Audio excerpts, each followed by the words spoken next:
Welcome and thank you for tuning in. Today's story begins with a seemingly ordinary day in the life of a mother and her baby, a day that takes a chilling and unexpected turn.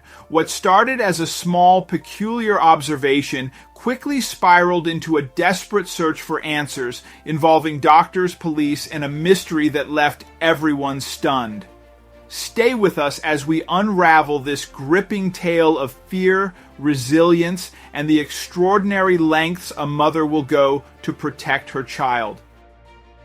When Susan first noticed the strange holes in her baby's nose, she freaked out completely. She had no idea what could have possibly caused this or how potentially dangerous it was. She soon learned the severity of the situation.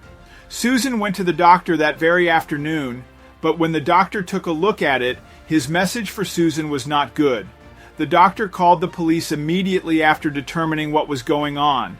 He had done some tests on her baby, and after seeing the results, he immediately informed the police and ran out of the room, leaving Susan behind.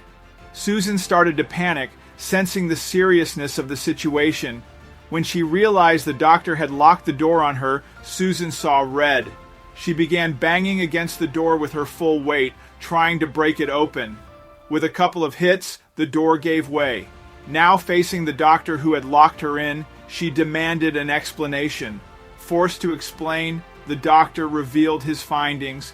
Upon hearing the news, Susan collapsed onto the floor. But what had the doctor discovered? What were these holes in her baby's nose, and why did the police need to get involved?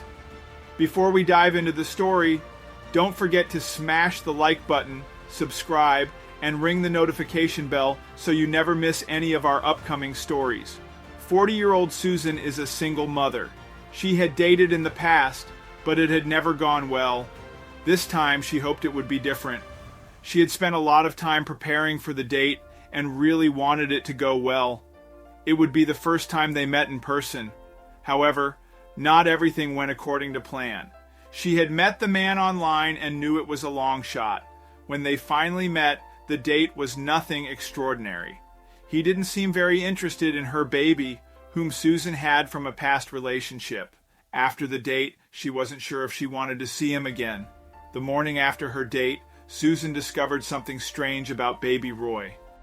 It looked like Roy had a bad ache in his nose as he kept scratching it. Upon closer inspection, the inside of Roy's nose was covered in tiny holes. Initially, she thought something might have stuck to his nose, but as she brought him closer, she saw that the holes were digging into his skin. Pressing gently with her finger, she caused Roy to cry. Something was clearly wrong. She wondered if an insect had bitten him or even crawled into his nose. Searching online, Susan ruled out bugs and concluded that it had to be something worse. The more Susan examined Roy's nose, the more confused she became. These weren't just tiny holes, there was something inside them. Desperate, Susan decided to try removing whatever it was with tweezers. She went to the bathroom, pulled out her tweezers, and prepared herself.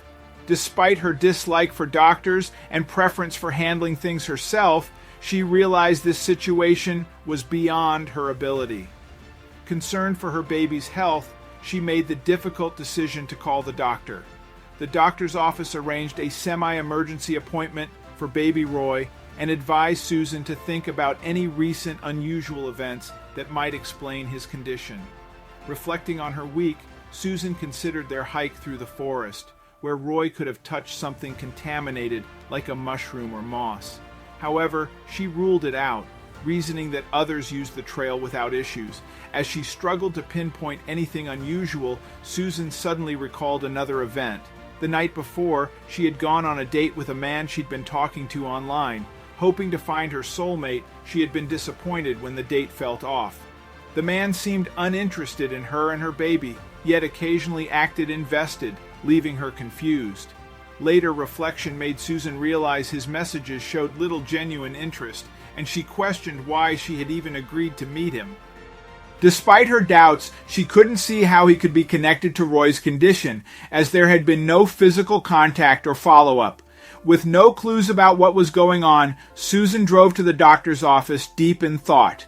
Upon arriving, she tried to think of any additional clues about Roy's condition, but came up empty. Taking a deep breath to steady her nerves, she walked in with her baby and signed in, expecting a long wait in the waiting room. Baby Roy quickly drew a lot of attention. The visible holes in his nose shocked the other patients, whose curiosity became hard for Susan to ignore. Children wanted to approach, but their parents held them back. The doctor came out to call the next patient, but everyone insisted that Baby Roy be seen first due to the alarming nature of his condition. Initially hesitant, Susan thanked them. The doctor was equally adamant about prioritizing Roy. In his office, the doctor examined Roy's nose and was shocked. He had never seen or heard of anything like this before, even in medical texts. While waiting for test results, the doctor noticed something strange. Roy's earlier crying had stopped, and his nose was now completely numb, even when pressed. This concerning development suggested the condition was worsening. Agreeing to tests, Susan waited anxiously for the results. Meanwhile, the doctor, still clueless, posted a few pictures of Roy's nose on a medical forum, hoping another doctor might have seen something similar. Susan decided to take a break and went to the bathroom, leaving Roy to rest. While she was gone, the doctor received a private message from the forum. Opening it eagerly, he discovered terrible news. Another doctor had encountered this condition before and warned that without swift action, it could become a serious problem for everyone involved, including Susan. Upon reading the message repeatedly, Susan's doctor realized the urgency. When Roy's test results arrived, they confirmed the other doctor's fears, leaving him deeply unsettled.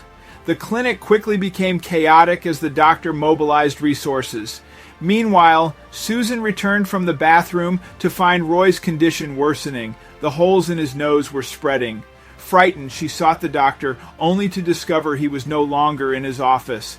Panicking, she heard the door lock behind her. She and her baby were trapped.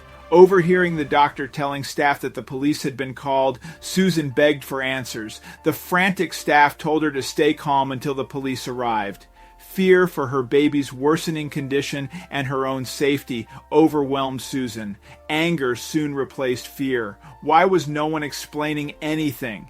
Desperate, Susan kicked at the door, ignoring the staff's protests. After several attempts, the lock broke, and the door flew open. The staff screamed, and the doctor, visibly terrified, ordered her to stay back, warning her not to approach anyone. Demanding answers, Susan was interrupted by the arrival of 3 armed officers. The doctor pointed at her, shouting, "It's them!" The officers aimed their weapons at Susan, who threw her hands up, nearly in tears, pleading for an explanation. Horrified by the baby's deteriorating nose, the police ordered her to stay back, adding to Susan's growing confusion and terror. One officer calmly explained that everything would be explained, but she and her baby needed immediate isolation. Susan agreed, but firmly warned she wouldn't hesitate to break open another door to get answers. Back in the doctor's office, the staff began thoroughly cleaning every surface with heavy disinfectants. Moments later, the doctor, finally ready to explain, apologized for his earlier silence. He admitted he'd been scared. Susan's baby appeared to have contracted a rare, dangerous flesh-eating virus, and strict protocols had to be followed. Discussing Susan's recent activities, the doctor determined the hike was the likely source of the infection, as the baby may have touched an infected plant. Susan provided the police and doctor with details about the hiking route. Worried about whether her baby's condition could even be treated, she was relieved to learn the hospital had the necessary medication. Susan and Roy were transferred to a specialized hospital where isolation and treatment began. Thankfully, the medication stopped the virus from spreading and reversed the damage within days. Meanwhile, police blocked off the trail and discovered a non-native plant confirmed as the source of the infection. The plant was removed, ensuring no further cases. Within a month, Roy fully recovered and Susan's ordeal was over. Life returned to normal and she was ready to move forward, even considering dating again. Thank you for watching. If you like this story, don't forget to hit the like button, subscribe, and ring the notification bell so you never miss our upcoming stories.